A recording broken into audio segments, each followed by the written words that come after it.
Everybody all set? Okay. Well, good morning, and thank you very much for joining us today. And I'm very pleased to be joined by my colleague, Councillor James Pasternak, who is the chair of the Infrastructure and Environment Committee, which has responsibility for the matters we're going to be talking about today. Over the past few days, as Toronto has been heading into stage 2 of the reopening, we've been announcing the resumption of important services in the city. Whether it be patios or the Toronto Island ferries or splash pads, things are opening up in our city, and we are trying to do it, and we're ready to do it as safely as we possibly can. Today's announcement is about another service that will start, one that is necessary and will hopefully make things much safer on our roads, especially for pedestrians and cyclists, but for drivers as well.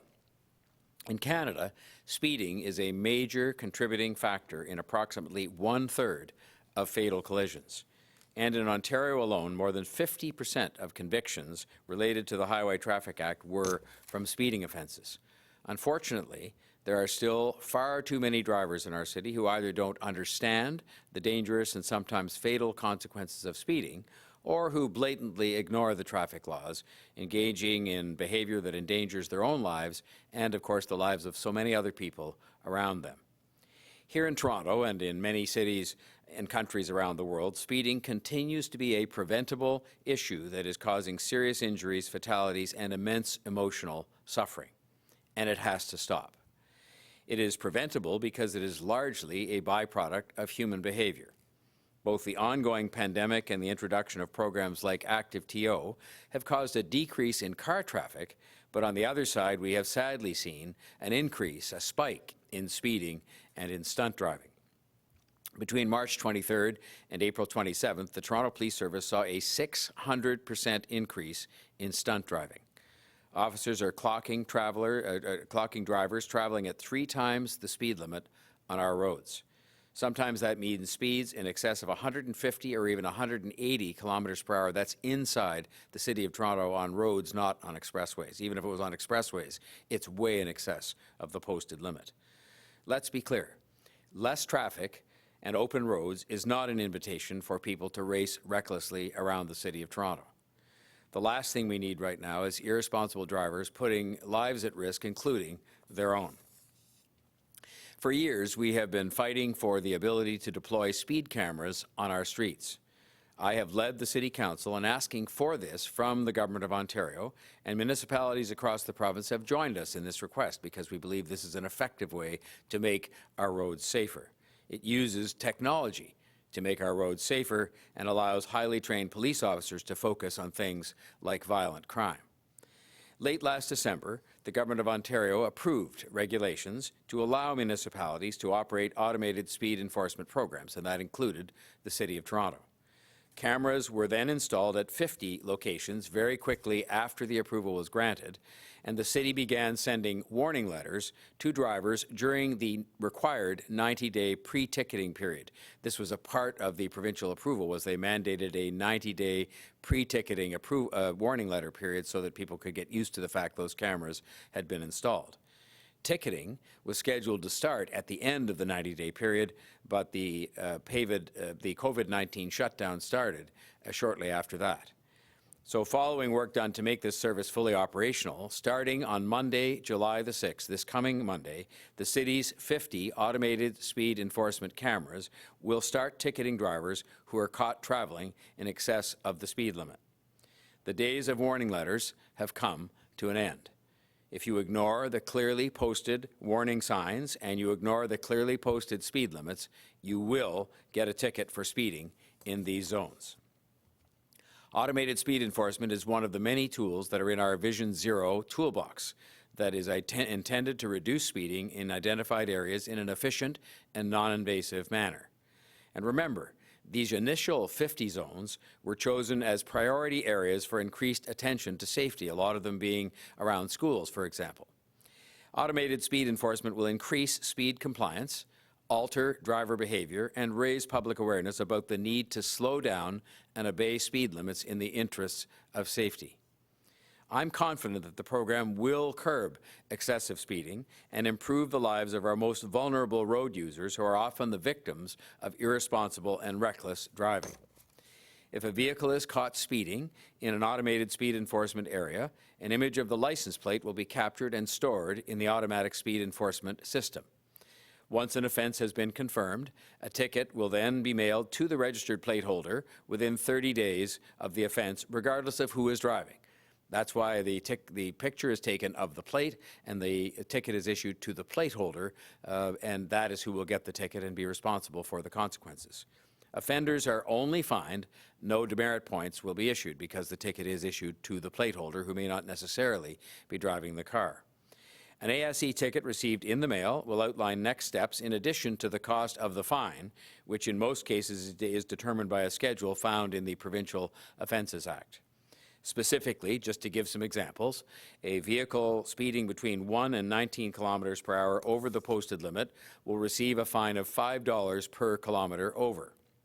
So at 19 over, for example, it would be a $95 fine plus a provincial fee of $20 plus $5 in court costs. If it's between 20 and 29 kilometers per hour over the posted speed limit, the fine would be $7.5 per kilometer. And if it's between 30 and 49 kilometers per hour over the limit, the fine would be $12 per kilometer per hour over the limit. So that means, again, to give another example, somebody speeding 49 kilometers per hour over the limit would receive a $718 fine, $588 due to the speed itself, a $125 provincial charge, a victim fine surcharge, and a $5 court cost. Any driver caught speeding 50 kilometers per hour or more over the posted speed limit will have to go to court, where a penalty would be set at that time. A summons will be issued to the registered vehicle owner to appear before a justice of the peace.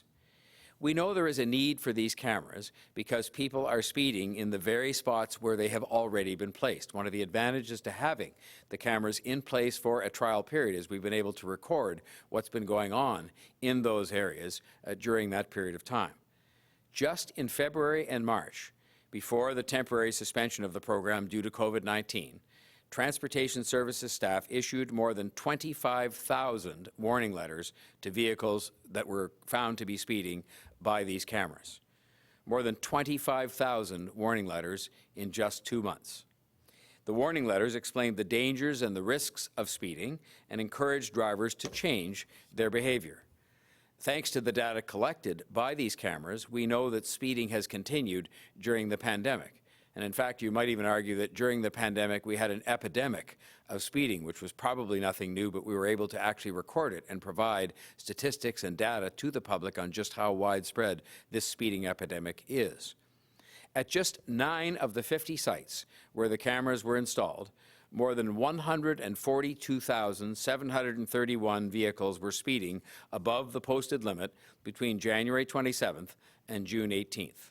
So that's 142,000 plus vehicles speeding at 9 of the sites during that period between January and June. Some of the speeds captured are unacceptable. In fact, they all are because they're in excess of the posted limit, but some of them are just frankly incomprehensible. One driver on Jameson Avenue was doing 163 kilometers per hour in a zone slated for 40 kilometers per hour as the limit. That's 123 kilometers per hour over the limit. On Renforth Drive, a driver was speeding at 152 kilometers per hour, 112 kilometers per hour above the limit there. And on Silver Springs Boulevard in Scarborough, the camera there caught a driver traveling 111 kilometers per hour. That's a 30 kilometer per hour zone, so it was 81 kilometers per hour above the speed limit. This clearly indicates the time for warnings is over. Signage is installed at all 50 automatic speed enforcement camera locations so that motorists are aware of the presence of speed cameras. And the signs have now changed from one behind me here that warns that it's about to be coming to one that says that the cameras have arrived. And that now tells people that they are in use and that there's going to be ticketing that will be a consequence of speeding in those areas. And I should note, I have it right here with me, that a lot of these places where the worst offenses took place, because of the nature of where we said we would put these cameras, are in front of or right around schools. In fact, all of them, with these huge numbers of speeding incidents that have been picked up by the cameras during the test period, have been in and around schools, which is precisely why those locations have been selected.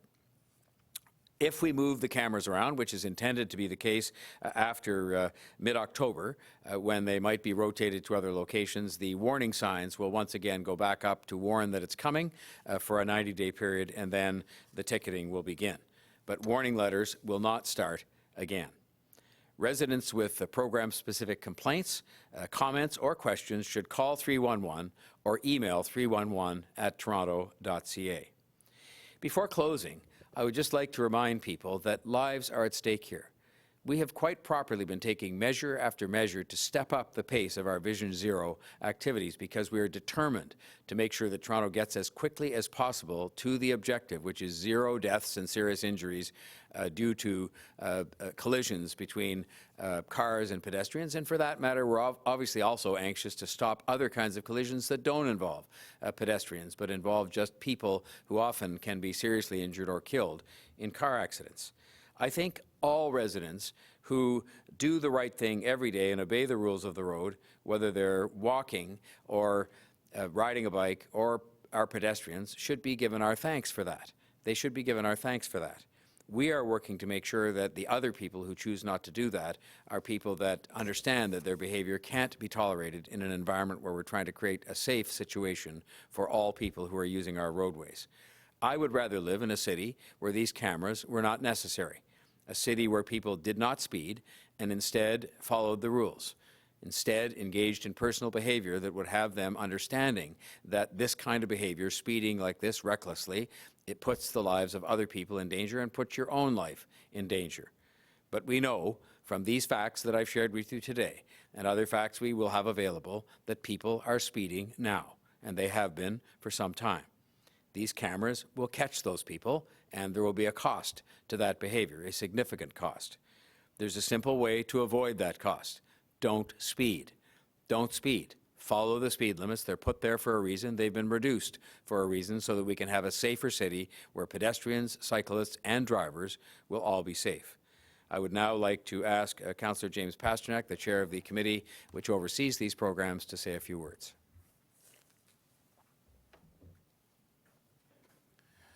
Great. Thank you very much, Mr. Mayor. Hello, everyone. I'm Councillor James Pasternak, Ward 6, York Centre, Chair of the Infrastructure and Environment Committee. As the Mayor has said, speeding and disregarding the rules of the road continue to be a serious issue in this city, and particularly most distressingly during the COVID-19 pandemic. You don't need me to tell you that speeding and stunt driving are reckless, dangerous behaviors that endanger lives and needlessly burden our first responders and healthcare system. Automatic speed enforcement is one of the city's long-awaited Vision Zero measures that will hopefully reduce speeding and improve road safety near schools and community safety zones across Toronto. At its essence, the program aims to alter driver behavior to help reduce collisions, promote a culture of safe and responsible driving. We understand that most drivers are thoughtful and safe, and yet we still have major challenges to control reckless drivers. As we know, it works. Speed cameras not only complement police enforcement, but they also have proven to be effective in altering driver behavior and reducing traffic injuries and fatalities where speed is a factor. Speed limits are not guidelines or mere suggestions. They are the law. I hope that automated speed enforcement will remind drivers to slow down and obey the posted speed limit. Look, no one likes to get a ticket, but it's our responsibility at the City of Toronto to protect vulnerable road users, reduce serious injuries, eliminate fatalities, and eliminate property damage. As the Mayor said, this program is intended to work in tandem with our other Vision Zero measures. We are reducing speed limits, continually making road design improvements, installing Head Start signals for pedestrians, and rolling out public education and engagement campaigns to alter behavior and draw attention to the high priority issue that is Vision Zero and road safety. Vision Zero is more than one action. It is a multifaceted approach to make our roads safe. I am proud of the efforts that we are still working on and made to bring the sustainable, effective program to our city streets and roadways. Thank you to city staff for this big milestone. We all have places to go, but please remember that safety comes first. Thank you very much. Emily Hellstrom from our office will now conduct the question period, and we're happy to answer your questions. And we have available a member of city staff that's been deeply involved in all the aspects. And I will add my thanks to those of Councillor Pasternak, to our city staff, who have many, many things to do.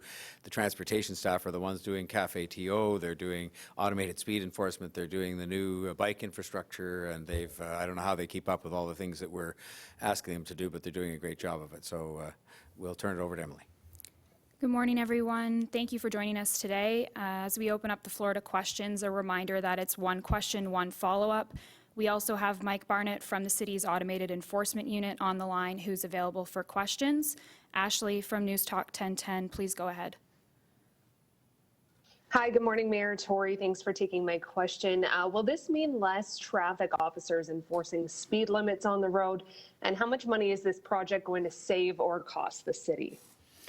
Well, the initial cost up front, obviously, is to purchase the cameras and install the system, and the cameras cost about $50,000 each, so you can do the math. But in the end, it is projected that the program will actually be, revenue positive for the city because of the number of people who seem to be speeding. But I'll say this very clearly right now. I'd be the happiest guy in town if this program ended up ultimately losing money because the cost of the cameras exceeded the revenue from the fines, because that means people will not be speeding anymore. And it may be we could come to the stage, if people would change their own behavior, that we could pack up the cameras and sell them to some other city and not have them anymore.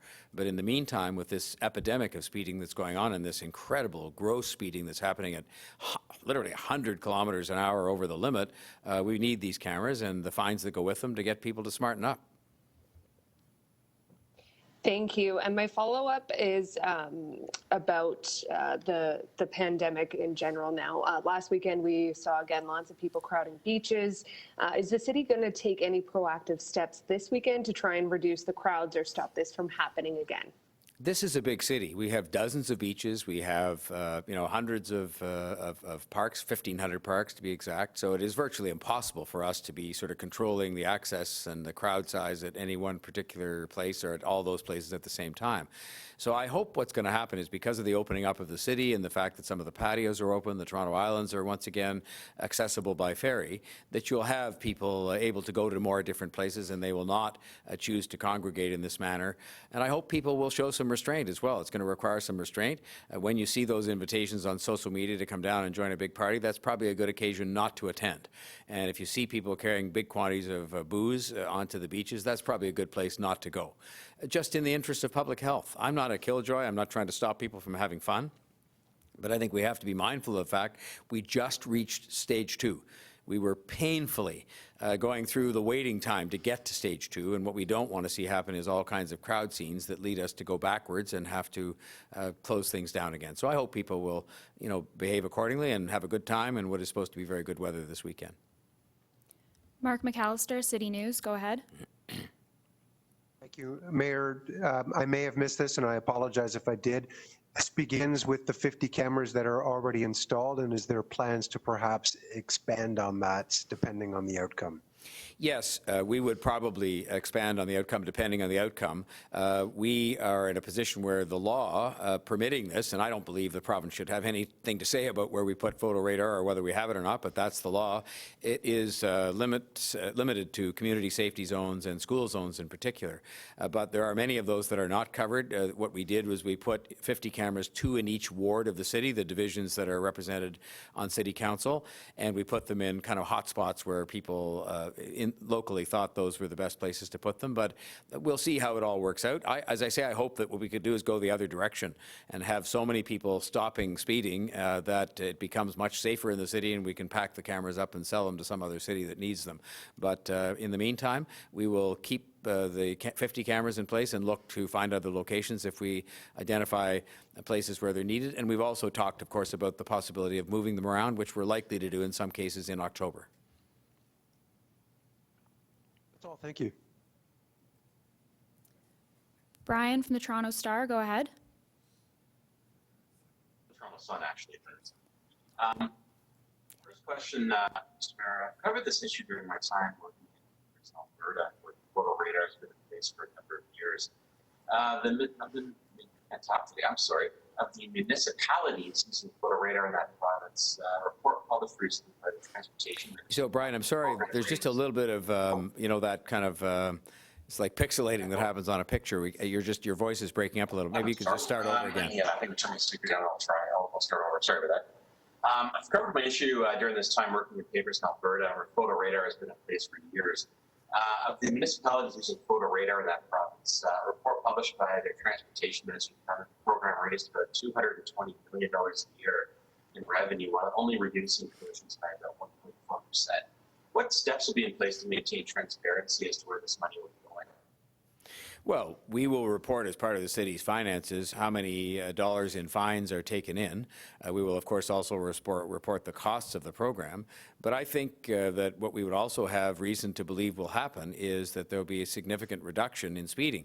We have the good fortune of having several months from the test period, if I can call it that, of data as to how many people were speeding.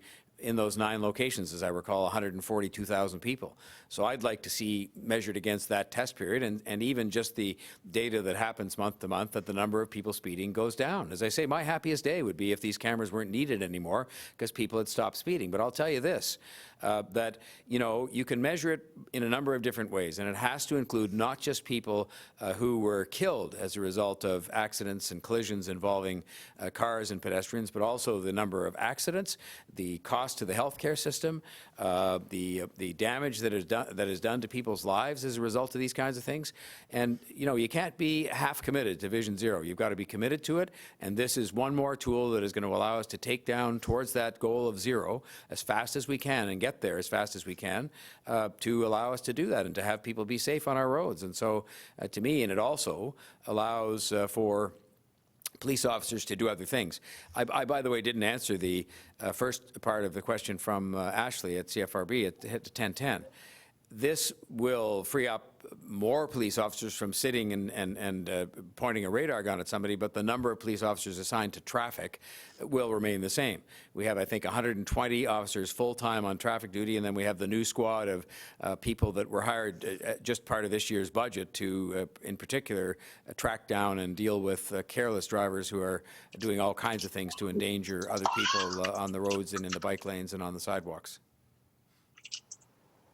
Thank you. My second question is, I'm sure you've seen the encampments and set up in Tory Square. What are your thoughts on this, and how long will you permit this occupation to continue? Well, I respect the right for people to protest, and this is a protest on a number of issues that have been very much in the forefront. But I also understand that when it comes to a park or when it comes to a public place like Nathan Phillips Square, that there is a limit on how long that kind of protest can be in one place and the degree to which you're installing more and more tents. And so I think everybody's keeping a very careful eye on it, starting with city officials, city security, and the Toronto Police Service. And I'm hopeful that at some point in time, people will realize that their message has been registered and that they will decide it's time to leave, because this is a public square to be enjoyed by all Torontonians. And so a protest for a period of time is understood, but we're going to have to keep an eye on it, because I don't think it should be indefinite in the interests of being fair to all the people of Toronto whose square that is. David Ryder, Toronto Star, go ahead. Hi, Mayor Tory. Winnipeg has had sort of a not great experience with photo radar. A part of it is that they hired a contractor who gets to decide where the locations are, and there's some concerns that it's more about revenue generation than safety. Do you have any concerns about Toronto, about the program not working out, and is there a way to kind of modify it if the results aren't what you were hoping for? I think the best way to monitor the program and how it's working out is transparency. And so I would expect that we will give regular reports and make information available. Nowadays, we don't even have to give a report. We can just post it on the city's website, and people in the media, people in the public can watch it. I hope what they will watch is not just, how many tickets have been issued and how many dollars in fines have been taken in, but rather look at the trend lines and see if we are in fact achieving the goal of the program, which isn't to generate revenue. It's about reducing the number of people who are speeding. And we will see where we start. start. We know where we start from the test period, and I hope it starts to go down significantly because people will see these signs and understand you're not supposed to speed. As Councillor Pasternak said, it's the law. And a lot of people are being killed and injured because people are being disrespectful of and disregarding the law. So I hope that the results of the program will speak for themselves. And as I say, my happiest day would be if we found there was no need for these cameras because people had stopped speeding, and we could then sell them to somebody else who might be able to start on a program like this, which I think is both necessary and very defensible. Thank you. And my follow-up question is also for you, Mayor Tory, is that on the issue of masks and COVID-19, there's a report going to City Council next week in which the city solicitor says that it is legally possible for council to mandate mask use in stores, although it also says the provincial government would be the best place to do that, although it doesn't appear that's going to happen. Do you support council moving towards making masks mandatory?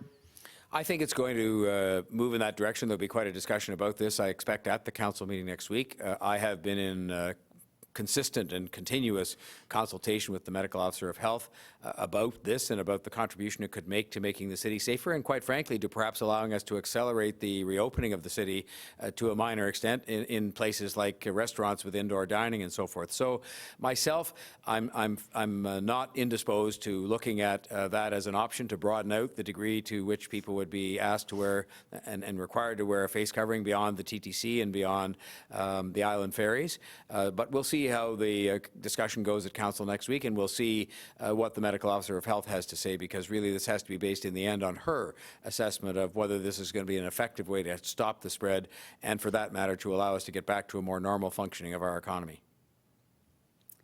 Thanks, David. That was our last question for today. Have a great weekend, everyone. Thank you very much. Yes, have a great weekend.